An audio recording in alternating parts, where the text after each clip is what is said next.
ആലപ്പുഴയിൽ കുറുവ സംഘത്തിന്റേതെന്ന് സംശയിക്കുന്നവരുടെ മോഷണം വ്യാപിച്ചതും ഇവരുടെ ദൃശ്യങ്ങൾ പ്രചരിക്കുകയും ചെയ്തതോടെ ജനങ്ങൾ ഭീതിയിൽ. ആലപ്പുഴ മണ്ണഞ്ചേരിയിലും കായംകുളത്തും നടന്ന മോഷണങ്ങളിൽ കുറുവ സംഘത്തിന്റേതെന്ന് സംശയിക്കുന്ന ദൃശ്യങ്ങളാണ് പോലീസിന് ലഭിച്ചത്.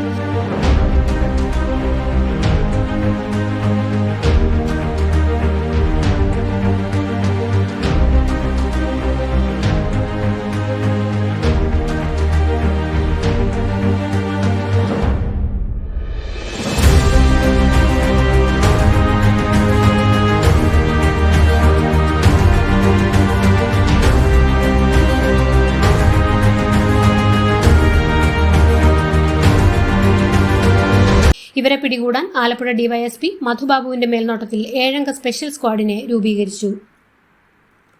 കോയമ്പത്തൂർ, മധുര, തഞ്ചാവൂർ എന്നിവിടങ്ങളിലാണ് കുറുവ സംഘത്തിന്റെ താവളം.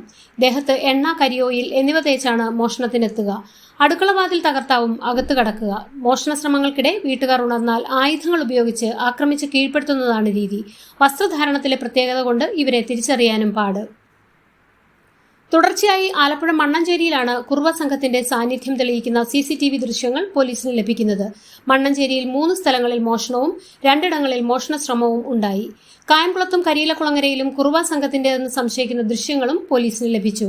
മണ്ണഞ്ചേരിയിൽ അജയകുമാറിന്റെയും കുഞ്ഞുമോന്റെയും വീട്ടിൽ കുറുവ സംഘം എത്തി മോഷണം നടത്തിയത് ഒരേ രീതിയിൽ. അടുക്കളവാതിൽ തകർത്ത് കിടപ്പുമുറിക്കുള്ളിലെത്തി ഉറങ്ങിക്കിടന്ന സ്ത്രീകളുടെ മാല കവർന്നു. അനക്കം കേട്ട് ഒച്ച വയ്ക്കുമ്പോഴേക്കും മോഷ്ടാവ് ഓടി രക്ഷപ്പെട്ടിരിക്കും. കുറുവ സംഘത്തിന്റെ പിന്നാലെ പോകാനും പലരും ധൈര്യപ്പെടാറില്ല. സംഘത്തെ വലയിലാക്കാൻ ആലപ്പുഴ ഡിവൈഎസ്പി MR മധുബാബുവിന്റെ മേൽനോട്ടത്തിൽ 7-അംഗ സ്പെഷ്യൽ സ്ക്വാഡ് രൂപീകരിച്ചു. സംഘത്തിനു വേണ്ടി വ്യാപകമായ തിരച്ചിൽ തുടരുകയാണ്. പകൽ സമയങ്ങളിൽ വിവിധ ജോലികളുമായി കഴിഞ്ഞ ദിവസങ്ങളിൽ പ്രദേശത്തെത്തിയവരെ കേന്ദ്രീകരിച്ചും അന്വേഷണം നടക്കുന്നുണ്ട്. പുലർക്കാലങ്ങളിൽ പോലീസ് പട്രോളിംഗും ശക്തമാക്കി.